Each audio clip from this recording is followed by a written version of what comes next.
You know what's wild? Most guys who struggle with women aren't struggling because of how they look. They're not struggling because they're too short, too broke, or too quiet. They're struggling because of what's happening inside their own head before they even open their mouth. And I'm not talking about some deep psychological breakdown situation. I'm talking about everyday patterns.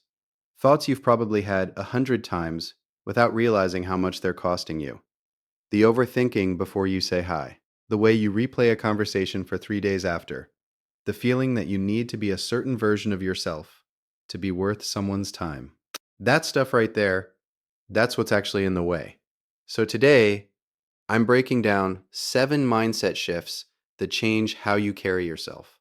Not tricks, not tactics, just genuine rewiring that makes you someone people, not just women, but everyone, actually want to be around. And if you've ever felt like you're watching other guys move through social situations effortlessly while you're standing there calculating your next sentence, this one's for you. Let's get into it. Number 1, stop trying to be liked. Start trying to connect. Here's the difference, and it's huge. When your goal is to be liked, every interaction becomes a performance review. You're monitoring her reactions. You're adjusting what you say based on what you think she wants to hear. You're managing her impression of you instead of just being present.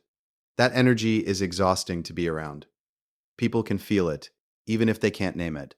But when your goal shifts to genuine connection, when you're actually curious about who she is, what she thinks, what her life is like, the whole pressure disappears. You're not performing anymore. You're just a person talking to another person. And here's the thing. Connection is magnetic. Performance is transparent. One pulls people toward you, the other pushes them away, even when you're trying your hardest. Shift the goal. Stop asking yourself how you're coming across. Start asking yourself what you're genuinely curious about. Number 2, your anxiety is not your enemy. Every guy I've ever talked to about this thinks the goal is to feel no nervousness, zero anxiety, total calm. And then they feel anxious and they think something's wrong with them, which makes them more anxious, and now they're spiraling before they've said a single word. Here's the reframe. Nervousness is just energy. It's your body saying this matters to you. That's not a problem. That's human. The guys who seem effortlessly confident aren't feeling nothing. They've just stopped fighting the feeling. They walk up anyway. They speak while their heart is beating a little faster. And the more they do it, the more that energy starts to feel normal instead of terrifying. You don't need to eliminate nervousness. You need to stop letting it have a veto vote on your actions. Feel it, acknowledge it, move anyway. That's the actual definition of confidence. Not the absence of fear, but action taken in spite of it. Number 3, what you tolerate tells people how to treat you. This is probably the one most guys skip, because it sounds simple. But listen closely. If someone consistently cancels on you last minute and you say nothing, you've communicated something. If someone's dismissive or disrespectful and you laugh it off to keep the peace, you've communicated something. If you shrink yourself to avoid conflict, you've communicated something. None of this requires confrontation. You don't need to make speeches or issue ultimatums, but calm, quiet standards, the kind where you just naturally don't accept being treated as an afterthought, those shape how everyone around you relates to you. Example, someone cancels on you an hour before plans with no real reason. You don't blow up. You don't guilt trip. You just say, no worries. Let's reschedule when you have a clearer window. Then you go live your life. No sulking, no passive aggression, just a simple signal that your time is real. That's not cold. That's self-respect. And self-respect is more attractive than any line you could memorize. Number 4, approval seeking is the root of most social anxiety. Think about the last time you felt really awkward in a conversation. Where was your attention? I'm betting it was on yourself. How am I coming across? Did that land weird? Does she think I'm boring? That internal surveillance is what creates awkwardness. It's not the situation. It's where your focus is. And here's why this matters. The entire loop, the overthinking, the people-pleasing, the playing it safe. It all runs on one fuel, the need for approval. The fear that if this person doesn't like you, something is wrong with you. But that's not true. Not everyone will click with you. That's not rejection. That's just human diversity. Some people will vibe with you immediately. Others won't. Neither outcome is a verdict on your worth. The moment you genuinely internalize that, not just intellectually, but actually feel it, the approval seeking drops. And when the approval seeking drops, so does the anxiety. Because you're no longer auditioning. You're just showing up as yourself and seeing what's there. Number 5, listening is the most underrated skill you have. Most guys in a conversation are thinking about what they're going to say next.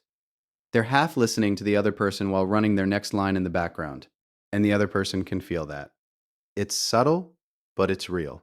Real listening, the kind where you're actually tracking what someone is saying, where you're curious about their answer, where you let there be a pause before you respond. That is rare, and it's incredibly powerful.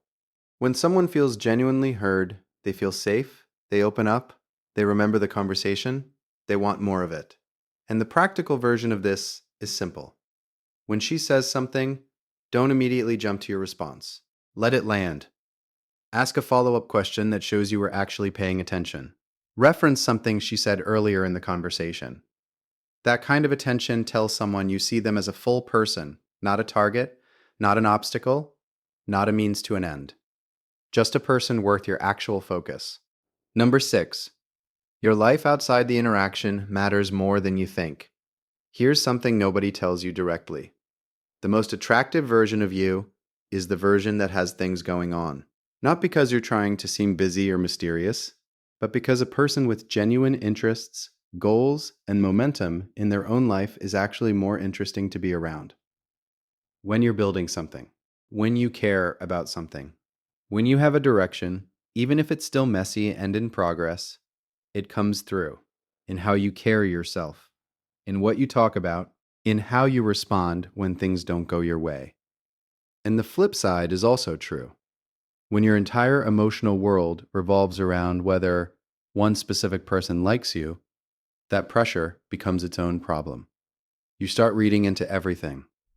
You start adjusting yourself constantly. You lose the thread of who you actually are. Your dating life improves when your whole life improves. Health, friendships, work you care about, skills you're developing, that's not separate from your confidence. It is your confidence. Number 7, and this is the big one. Most guys miss this entirely. Rejection is information, not condemnation. The fear of rejection is what keeps most guys frozen. It's what keeps them from saying hi, from asking someone out, from making their interest known. Because somewhere along the way, we absorbed the idea that being rejected means something permanent about our value. But that's just not how it works. Someone not being interested isn't a judgment on who you are.